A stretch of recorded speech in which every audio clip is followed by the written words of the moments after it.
what is it that most fascinates you specifically about Shia Islam or Shia Islam? Oh, without doubt it is Karbala. That is not even an issue for me. And when I say Karbala, I also mean the various characters and personalities who populate that historical moment. So besides Al-Hussein and that faithful remnant, also his sister Lady Zainab, the extraordinary Abbas, who we could perhaps talk about a little later because he's very interesting, Zain al-Abidin. So there are all of these extraordinary people who populate the moment of Karbala, and also people a little further out from the battle. For example, Salama, who had great love for Al-Hussein and grieved over him, maybe was the first person to grieve over him in Medina.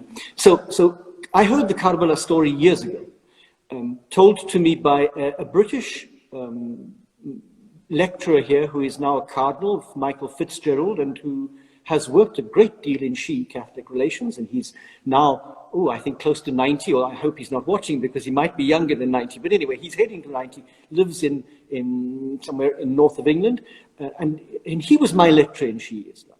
And the moment I heard the Karbala story, I was utterly transfixed, partly because there are so many parallels to the Jesus story, but also because it is a horrendous story.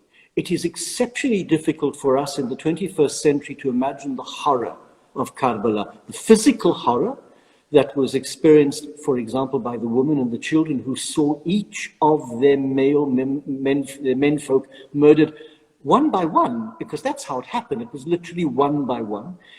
So the psychological horror, but also the religious horror that the Prophet's grandson should be murdered. That is the son of Fatima. That is an extraordinary thing. So these are the elements that captured me, and I set about studying Al-Hussein with the thought of writing a doctorate about him, and then of course I discovered Lady Fatima, and she pulled my attention away for a substantial amount of time because she plays obviously a role in his life that one simply cannot not talk about.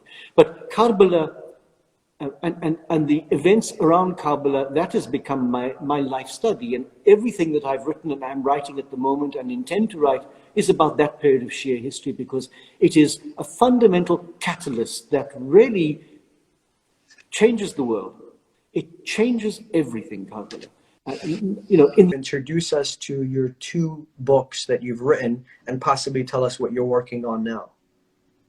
So the first book that I wrote on Lady Fatima was my doctoral thesis, and I like to think that at least when I published it, which was back in the early 2000s, I like to think that it was at that time at least the first substantial academic biography on Lady Fatima based purely on Arabic primary sources, but in English, so that the English-speaking world could be introduced to this personality. And I subsequently published a second edition because my Arabic has improved since then a little.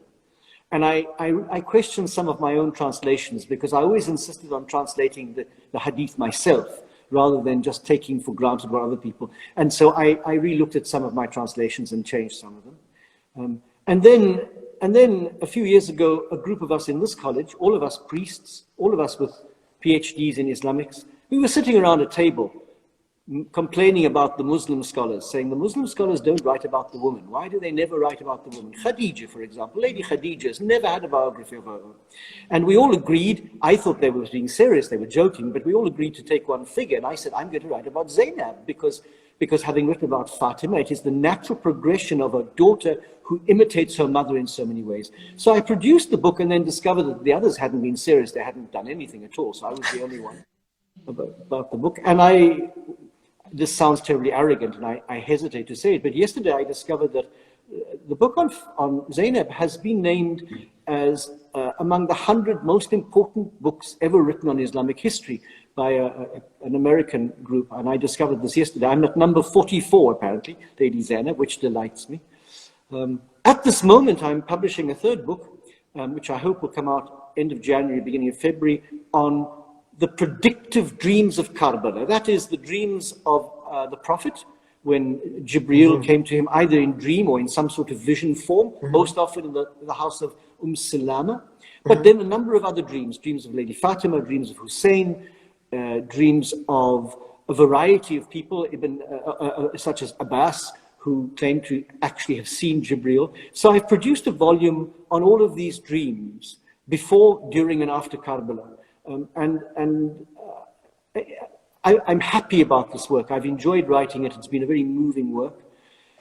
And my last project, because I'm getting old now, is I'm determined to produce some form of biography of Abbas. How, I don't know, because as you well know better than I do, the sources are very few, hardly any sources.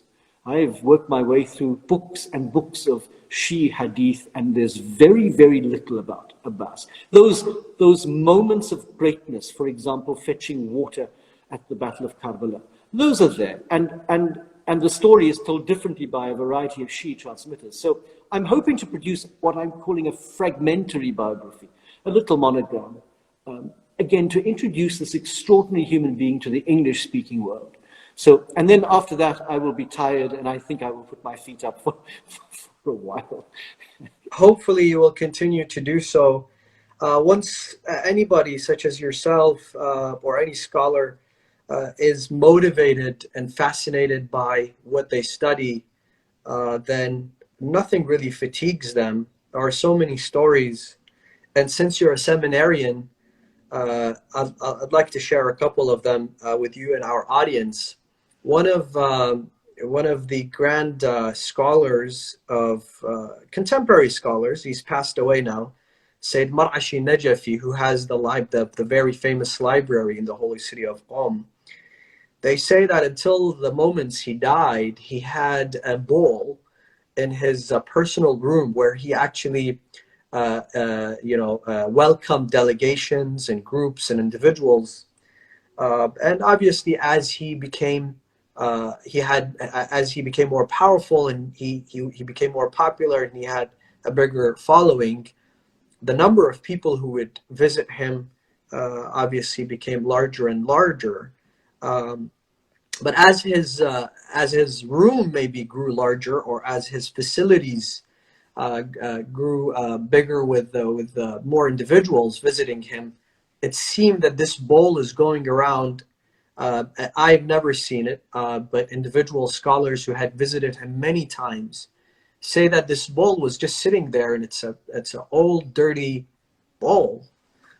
So one day a person asks him, and he says to him, "What's this bowl that we see everywhere? For the past many years, since you've become a marja, and since you continue to grow and become more powerful, we see this bowl going around." And he says, "This bowl is to actually remind me of what happened and my process that got me to this point." Basically, he entered the city of Qom as an impoverished person, as somebody who didn't even have the ability to buy food. So he actually had a bowl. At nights, he would go into the rich neighborhoods, streets of the holy city of Qom, and he would dig in their trash, and he would find, the leftovers that they had thrown out. And believe me, this is so difficult for anybody to even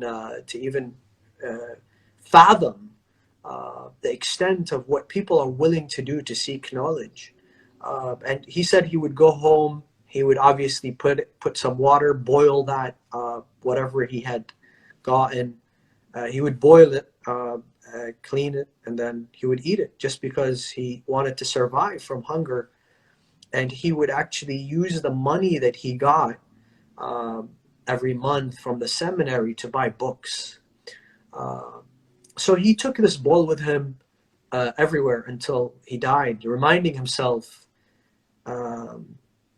what it took for him to be sitting there, and possibly for him it was a mystic type of remembrance that this is who you were. Don't let all this crowd and all this fame make you forget who you were and where you came from. But I think it's a bigger reminder for us, and I'm sure he had that in his vision, that if I could do it, if I could go through all of this to get knowledge, to teach, then I'm sure the rest of you can all survive and continue to do so. Similarly, another scholar, I remember he had passed away when I actually went to Qom, and I was actually fascinated by the way he was teaching. So his CDs were available, and I studied one of the books on Usul al-Fiqh with him through the CD. And I remember in the 12th, 13th session, this teacher just goes to his students that, some of you are getting here late, some of you are not attending every day, and it's a shame. It's a shame. You guys should attend on time, come on time, make sure that you ask questions, make sure. He basically had the text memorized. They say that he wouldn't even need to use a book to teach this class. And there he said that story that I literally had to pause. I literally had to pause the lesson, and I was in tears. He said that when he actually went from Afghanistan to Najaf, they wouldn't give any dorms to a poor, impoverished Afghani kid.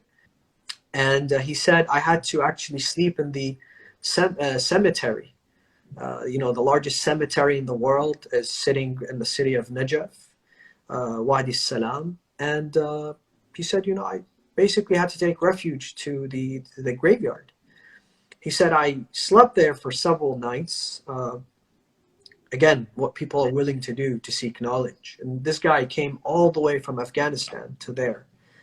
And he said, one day I woke up, and obviously Najaf is very hot, very hot. He said it was summer, and I was very thirsty. I woke up very thirsty. I was walking towards the shrine of Imam Ali, and I saw water. I saw water just flowing right in front of me. I was so thirsty, so I put my hand under the water, and it was pretty clean. It was actually cold. And he said, I just drank and drank and drank, and then I just continued to walk towards the shrine. He said, I traced the water, and it took me to a small room. I said, I went to a small room, and I saw that this water was actually being poured on a dead body while it was being washed. He said, I looked at the dome of Imam Ali, I cried, and I said, until now, I've just read in books that you hear and you see, and you honor your guests, and you're gracious, and you're generous, but that's all in the books. I just drank water off a dead body. Is this how you treat your guest? And he said, I was very upset. I didn't even know what I was saying. He said, if I go back and if I was completely sane, I would never say this. But he said, I was moved. I was shocked. So he said, I continued to go inside the shrine, and I was crying and I was upset. Obviously, there was discrimination. They wouldn't give him a dorm just because he was poor, just because he was, from Afghanistan, maybe because he was an Arab. I don't know. He said, I went there, and it just happened that Sayyid Abu al-Hasan al-Asfahani, who was the grand marja, and he was known for his generosity and mysticism, entered the shrine in the same time that I was entering. He said he entered, and I was just this Afghani kid, this poor, impoverished Afghani kid. And he said, he looked at me and he said, you come to my office after the visitation. He said, I never knew what happened, but I went to him, and he gave me a salary that was equivalent to a professor at the seminary, and I was happy and I was pleased. One, what do you think led to the demise of Fatima to Zahra? Why is it that her grave is unknown? And kind of tell us what you thought went wrong after the demise, or maybe even before the demise of the Holy Prophet Muhammad, and until the moment that she died. The second question that I wanted to ask you prior, but I think it's more appropriate for me to ask you now, is that what do you think, as a person who studied the life of Zainab, who studied the life of Hussein, and now wants to study the life of Abbas? I'm sure you've thought about this very well. What do you think led to the massacre of Karbala amongst the Muslims? It's not every day that you hear a community attacked the grandson of the Prophet, beheads him, kills him, takes his women as captives, takes his head around from city to city, and parades his family, is there a correlation between the two events? So I'd like for you to kind of shed light from your perspective on those matters.